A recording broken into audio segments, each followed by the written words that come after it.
Bangla serial এবং বাংলা সিনেমায় দাপটের সঙ্গে রাজত্ব করছেন যেমন, তেমনি সংসারও করছেন। কয়েক মাস আগেই মা হয়েছেন।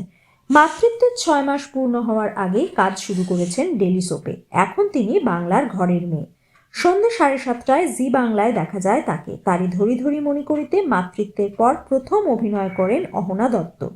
মাঝে মাঝে সংসার অভিনয় সামলে ব্লগও বানান। প্রায় রোজই সংসারের খুঁটিনাটি তুলে ধরেন, মেয়ের কীর্তিকলাপও দেখান। সদ্য নতুন গাড়ি কিনেছেন স্বামী দীপঙ্কর দে এবং অহনা।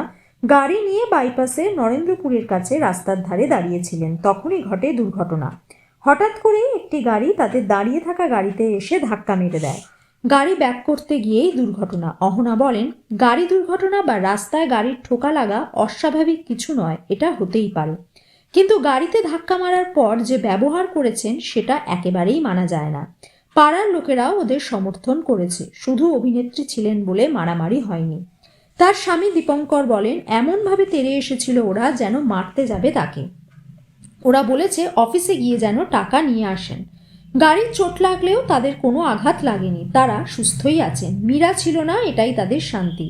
অহনা জি বাংলার ডান্স থেকে ছোট পর্দায় সুযোগ পান। স্টার জলসার অনুরাগের ছোঁয়ায় নেগেটিভ রোলে প্রথম কাজ, তারপর রাজ চক্রবর্তীর সন্তান ছবির মাধ্যমে বড় পর্দায় যাত্রা। বর্তমানে জি বাংলায় তারে ধরি ধরি মনে করিতে দেখা যাচ্ছে। বলেছিলেন কুন্তলিনী ভিলেন নয়, কিন্তু দিদির স্বামী গোরাকে তার পছন্দ ছিল। দিদির সঙ্গে গোরার বিয়ে হয়ে যাওয়ায় তার মধ্যে না পাওয়ার দুঃখ আছে।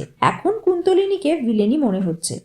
তার স্বামী দীপঙ্করও ইন্ডাস্ট্রির সঙ্গে যুক্ত। কিছুদিন আগে পুরনো গাড়িকে বিদায় দিতেও কষ্ট হয়েছিল তাদের। আর নতুন গাড়ি কেনার কদিনের মধ্যেই ঘটে এই দুর্ঘটনা।